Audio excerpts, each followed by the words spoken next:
The story begins in what seems like a normal setting. Controda. Nothing out of the ordinary. But sometimes, the most intense situations start in the calmest places. We follow a protagonist who lives a relatively simple life. Nothing too exciting. Nothing too dramatic. Until he meets her. From the very first moment, something feels different. It's not just her appearance. It's not just the way she talks. It's the way she looks at him. There's a certain confidence in her gaze. A kind of awareness that makes every interaction feel intentional. At first, he brushes it off, convincing himself that it's nothing. Just coincidence. But then, she starts getting closer. Not in an obvious way. Not in a way that anyone else would notice.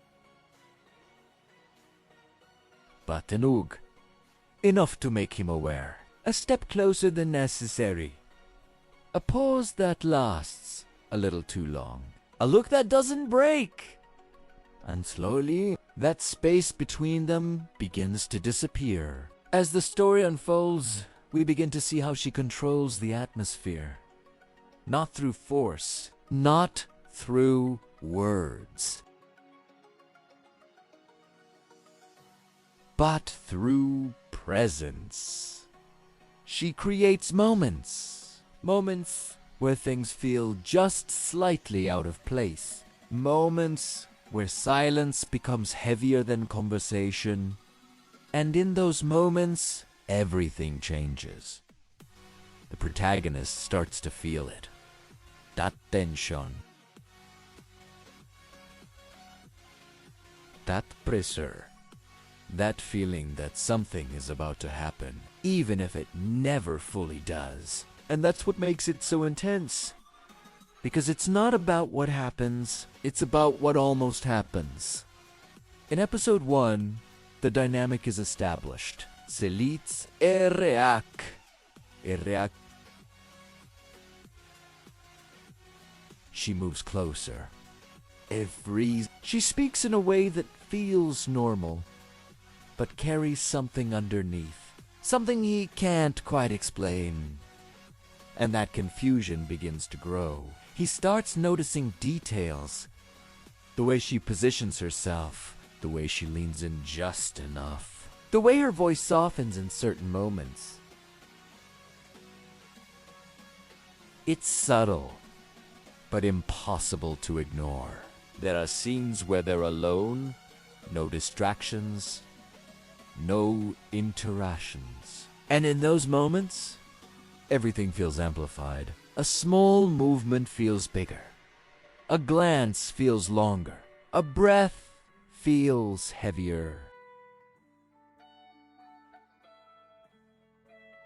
And the protagonist realizes something important. She knows exactly what she's doing. But the question is, As episode 1 reaches its final moments, the tension peaks. Not through action, but through proximity. They're closer than ever before. Close enough that even the smallest movement could change everything. And yet, nothing happens. The moment lingers. 10 foot, leaving behind something even stronger. Anticipation. Episode 2 begins with a shift. The protagonist is no longer just reacting. No, he's aware. He starts paying attention. Reading her movements, trying to understand her intentions. But that only makes things more complicated. Because the more he understands, the less control he feels. She notices his change immediately. Of course she does. And for the first time, she reacts differently. There's a slight pause. A moment where her expression changes. As if said, didn't he expect him to catch on? And that's when the dynamic starts to evolve. Now it's not just her creating the tension. It's both of them. The distance between them becomes even more unpredictable. Sometimes closer, sometimes just far enough to keep things from crossing a line. But that line feels thinner with every interaction. There are moments where their hands almost meet, moments where their faces are just inches apart, moments where neither of them looks away. And in those moments, everything feels like it's about to break. But it never does. And that's what makes it addictive. Because every time you think something is going to happen, it does stay. Instead, it builds and builds. And builds. The tension becomes the story. As episode 2 continues, we see more of her personality. She's not just confident. She's observant. She reads him, understands him, knows exactly how far she can go without going too far. And that control is what keeps him locked in. He can't ignore her. He can't avoid her. And deep down, he doesn't want to, because even though the situation confuses him, it also draws him in. There's something about that tension, that closeness, that constant almost. It becomes impossible to resist. By the final moments, everything slows down again. They find themselves alone. Once more. No distractions. No escape. Just the two of them. They look at each other. Silence.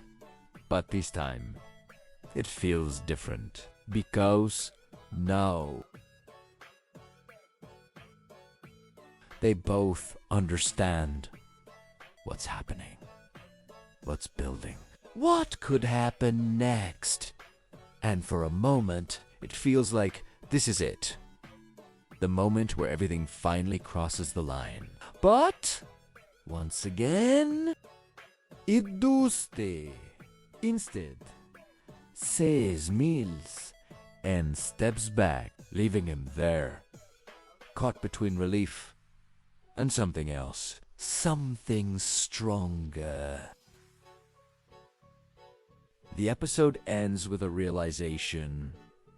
This isn't random. This isn't accidental. This is a game of tension, of closeness, of control. And he's already part of it, whether he realizes it or not, because sometimes the most intense moments are the ones that never fully happen.